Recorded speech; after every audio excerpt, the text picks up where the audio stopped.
ಸಿ.ಜೆ. ರಾಯ್ ಅವರು ಐಟಿ ದಾಳಿಗೆ ಹೆದರಿ ಸೂಸೈಡ್ ಮಾಡ್ಕೊಳ್ತಾರ ಅಂತ ಕೇಳಿದ್ರೆ ಪ್ರಾಥಮಿಕವಾಗಿ ಹಾಗೆ ಅನಿಸ್ತಾ ಇದೆ.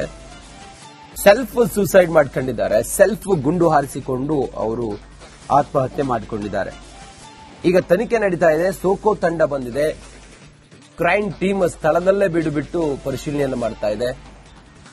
ಅವರ ದೇಹವನ್ನ ಬೌರಿಂಗ್ ಆಸ್ಪತ್ರೆಯಿಂದ ಶವಾಗಾರದಿಂದ ಈಗ ಎಚ್ಎಸ್ಆರ್ ಲೇಔಟ್ ಮೊದಲು ಅಲ್ಲಿಂದ ಅನಂತರ ಬೌರಿಂಗ್ ಶಿಫ್ಟ್ ಮಾಡಿದ್ದಾರೆ ಮರಣೋತ್ತರ ಪರೀಕ್ಷೆಗಾಗಿ.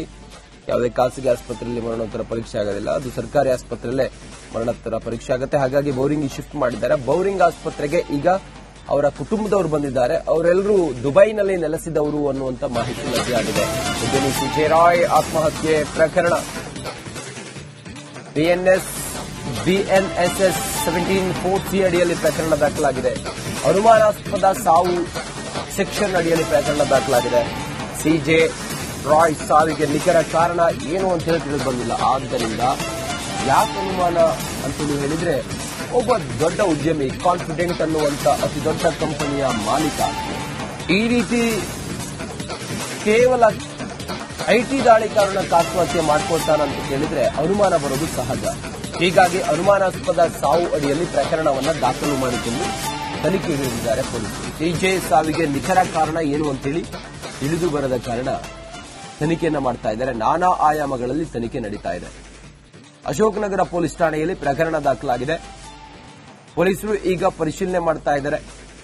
ಈ ಪ್ರಕರಣದಲ್ಲಿ ಏನಾಗಿರಬಹುದು, ಕೇವಲ ಐಟಿ ದಾಳಿ ಕಾರಣಕ್ಕೋಸ್ಕರ ಸೂಸೈಡ್ ಮಾಡ್ಕೊಂಡ್ರಾ ಅಥವಾ ಬೇರೆ ಏನಾದ್ರೂ ಆಯ್ತಾ, ಇದೆಲ್ಲವೂ ಕೂಡ ತನಿಖೆ ಆಗಬೇಕಲ್ಲ. ಈ ನಿಟ್ಟಿನಲ್ಲಿ ಅಶೋಕ್ ನಗರ ಪೊಲೀಸ್ ಠಾಣೆಯ ಪೊಲೀಸರು ಈಗ ಪ್ರಕರಣವನ್ನು ದಾಖಲು ಮಾಡಿಕೊಂಡು ತನಿಖೆಗೆ ಇಳಿದಿದ್ದಾರೆ. ಸೋಕೋ ತಂಡ ಸ್ಥಳಕ್ಕೆ ಬಂದಿದೆ, ದಾಖಲೆಗಳನ್ನ ಪರಿಶೀಲಿಸ್ತಾ ಇದೆ. ಹೇಗಾಯ್ತು ಅನ್ನೋದ್ರ ಬಗ್ಗೆ ಈಗ ಕ್ರೈಮ್ ತಂಡವೂ ಕೂಡ ಅಲ್ಲೇ ಇದ್ದು ಈಗ ಮಾಹಿತಿಯನ್ನು ಪಡ್ಕೊಳ್ತಾ ಇದೆ. ಅನುಮಾನಾಸ್ಪದವಾಗಿ ಸಿ.ಜೆ. ರಾಯ್ ಸಾವನ್ನಪ್ಪಿದ್ರು ಅನ್ನುವ ಪ್ರಕರಣವೂ ಕೂಡ ದಾಖಲಾಗಿದೆ. ಉದ್ಯಮಿ ಸಿ.ಜೆ. ರಾಯ್ ಬೆಂಗಳೂರಿನ ಬಹುತೇಕ ಕಡೆಗಳಲ್ಲಿ ಇವರು ತಮ್ಮ ಪ್ರಾಪರ್ಟಿಗಳನ್ನ ಖರೀದಿ ಮಾಡಿದ್ರು. ರಿಯಲ್ ಎಸ್ಟೇಟ್ ಉದ್ಯಮವನ್ನ ಮಾಡ್ತಾ ಇದ್ದಂತ ಸಿ.ಜೆ. ರಾಯ್ ಕಾನ್ಫಿಡೆಂಟ್ ಕಂಪನಿ ಮೂಲಕ ಅಗರ್ಭ ಶ್ರೀಮಂತರಾಗಿದ್ರು. ಏನೂ ಇಲ್ಲದ ಸಿ.ಜೆ. ರಾಯ್ ಆನಂತರ ಬೆಳೆದಿದ್ದೇ ಒಂದು ರೋಚಕ. ಹಲವಾರು ಶಿಕ್ಷಣ ಸಂಸ್ಥೆಗಳು, ಹಲವಾರು ಕಾರ್ಯಕ್ರಮಗಳು ಸೇರಿದಂತೆ ಬೇರೆ ಬೇರೆ ಇವರ ಈವೆಂಟ್ಸ್ಗಳೆಲ್ಲವೂ ಕೂಡ ದೇಶದಾದ್ಯಂತ ಪ್ರಚಲಿತದಲ್ಲಿತ್ತು. ಹೆಚ್ಚಿನ ಮಾಹಿತಿಯೊಂದಿಗೆ ನಮ್ಮ ಪ್ರತಿನಿಧಿ ಈಗ ಅರವಿಂದ್ ನೇರ ಸಂಪರ್ಕದಲ್ಲಿದ್ದಾರೆ. ಅರವಿಂದ್, ಸದ್ಯ ಮರಣೋತ್ತರ ಪರೀಕ್ಷೆ ಈಗ ಮುಗಿದಿದೆಯಾ? ಅವರ ಕುಟುಂಬದವರು ಈಗ ಎಲ್ಲಿದ್ದಾರೆ? ಪ್ರಾಥಮಿಕವಾಗಿ ಪೊಲೀಸರು ಏನೇನು ಮಾಹಿತಿಯನ್ನು ಕಲೆ ಹಾಕಿದ್ದಾರೆ ಅರವಿಂದ್?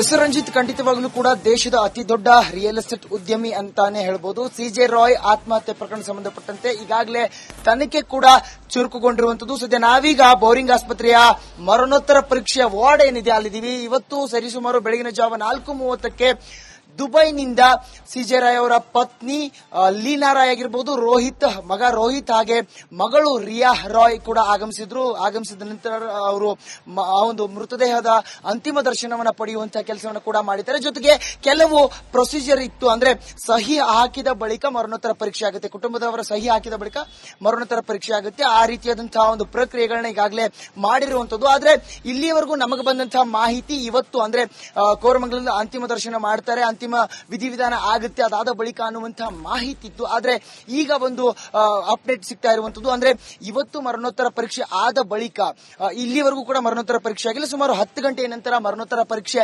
ಆಗುತ್ತೆ. ಅದಾದ ಬಳಿಕ ಅವರನ್ನ ಅಂದ್ರೆ ಕೆಲ ಕುಟುಂಬಸ್ಥರು ಹೊರದೇಶದಲ್ಲಿ ಇರುವಂತಹ ಕಾರಣಕ್ಕಾಗಿ ಅವರೆಲ್ಲರೂ ಬಂದು ಇವರ ಅಂತಿಮ ದರ್ಶನವನ್ನ ಪಡಿಬೇಕು. ಹಾಗಾಗಿ ಬಹುಶಃ ನಾಳೆ ಈ ಒಂದು ಅಂತಿಮ ವಿಧಿವಿಧಾನ ನಡೆಯುತ್ತೆ. ಇವತ್ತು 10 ಗಂಟೆಯ ಬಳಿಕ ಈ ಒಂದು ಮರಣೋತ್ತರ ಪರೀಕ್ಷೆ ನಡೆಯುವಂತಹ ಪ್ರಕ್ರಿಯೆ ಆಗುತ್ತೆ. ಈಗ ಸಹಿ ಹಾಕುವಂತ ಹಾಕುವಂತ ಪ್ರಕ್ರಿಯೆ ಅದೇನಿತ್ತು ಕುಟುಂಬಸ್ಥರು ಬಂದು ಆ ಒಂದು ಪ್ರೊಸೀಜರ್ಗೆ ಅವರು ಈಗಾಗಲೇ ಪಾಲ್ಗೊಂಡು ಅವರು ಇಲ್ಲಿಂದ ತೆರಳಿರುವಂತದ್ದು. ನಲಪಾಡ್ ಅವರು ಕೂಡ ಅವರಿಗೆ ಸಾಥ್ ನೀಡಿದ್ರು. ಅವರು ಬಂದು ಕಡೆದಾಗಿ ಅವರ ಅಂದ್ರೆ ಪತಿಯ ಅಂತಿಮ ದರ್ಶನವನ್ನು ಪಡೆಯುವಂತ ಕೆಲಸವನ್ನು ಕೂಡ ಮಾಡಿದ್ರು. ಮಕ್ಕಳು ಆ ಒಂದು ಮೃತದೇಹದ ಅಂತಿಮ ದರ್ಶನ ಪಡೆದು ಇಲ್ಲಿಂದ ತೆರಳಿರುವಂತದ್ದು. ಬಳಿಕ ಈಗ 10 ಗಂಟೆಯಷ್ಟೊತ್ತಿಗೆ ವೈದ್ಯರ ಸಮ್ಮುಖದಲ್ಲಿ ಪಂಚರ ಸಮ್ಮುಖದಲ್ಲಿ ಆ ಒಂದು ಮರಣೋತ್ತರ ಪರೀಕ್ಷೆ ಆಗುತ್ತೆ. ಆ ಬಳಿಕ ಈಗಾಗಲೇ ಏನು ಅಶೋಕನಗರ ಠಾಣೆಯಲ್ಲಿ ಒಂದು ದೂರು ದಾಖಲಾಗಿದೆ 174C BNS ಸೆಕ್ಷನ್ ಅಡಿಯಲ್ಲಿ ಒಂದು ಪ್ರಕರಣ ದಾಖಲಾಗಿರುವಂತದ್ದು. ಅದರ ಒಂದು ವಿವರಣೆಯನ್ನ ನಾನು ಕೊಡ್ತಾ ಹೋಗ್ತೀನಿ. ಅನುಮಾನಾಸ್ಪದ ಸಾವು ಅಂದ್ರೆ ಸಾವಿಗೆ ನಿಖರವಾದಂತಹ ಕಾರಣ ಇಲ್ಲಿ ಗೊತ್ತಾಗಿಲ್ಲ ಅನ್ನುವಂಥದ್ದು. ಹಾಗಾಗಿ ಆ ಒಂದು ಸೆಕ್ಷನ್ ಪ್ರಕಾರವಾಗಿ ಈಗ ತನಿಖೆ ಕೂಡ ಚುರುಕುಗೊಂಡಿರುವಂತದ್ದು. ಆ ಹಿನ್ನೆಲೆಯಲ್ಲಿ ನಿಮ್ಮ ಒಂದು ಪ್ರೊಸೀಜರ್ ಏನಿದೆ ಅದನ್ನ ನೀವು ನಿಧಾನವಾಗಿ ಆ ಒಂದು ಮರಣೋತ್ತರ ಪ್ರಕ್ರಿಯೆಯನ್ನ ಮಾಡಿ ಕೆಲ ಕುಟುಂಬಸ್ಥರು ಬರಬೇಕು. ಅವರ ಬಂದ ಬಳಿಕ ನಾವು ಆ ಒಂದು ಬಾಡಿಯನ್ನ ತೆಗೆದುಕೊಂಡು ನಮ್ಮ ಒಂದು ಅಂತಿಮ ವಿಧಿವಿಧಾನಗಳು ಏನಿದಾವೆ ಅದನ್ನ ನಾವು ಮಾಡ್ಕೊಳ್ತೀವಿ ಅನ್ನುವಂತಹ ಒಂದು ಹೇಳಿಕೆಯನ್ನ ಈಗಾಗಲೇ ಪೊಲೀಸರ ಸಮ್ಮುಖದಲ್ಲಿ ಅವರು ಅಂದ್ರೆ ಕುಟುಂಬಸ್ಥರು ಈಗಾಗಲೇ ನೀಡಿರುವಂತದ್ದು. ರಂಜಿತ್, ಈ ಹಂತದಲ್ಲಿ 10 ಗಂಟೆಯ ಬಳಿಕ ಒಂದು ಮರಣೋತ್ತರ ಪರೀಕ್ಷೆ ಏನಿರುತ್ತೆ ಅದು ನಡೆಯುತ್ತೆ. ಅದಾದ ಬಳಿಕ ಈ ಒಂದು ಬಾಡಿಯನ್ನ ಅಂದ್ರೆ ಮೃತದೇಹವನ್ನ ಪಾರ್ಥಿವ ಶರೀರವನ್ನ ಇಲ್ಲೇ ಇಡಲಾಗುತ್ತೆ, ಫ್ರೀಜರ್ ಅಲ್ಲಿ ಇಡಲಾಗುತ್ತೆ.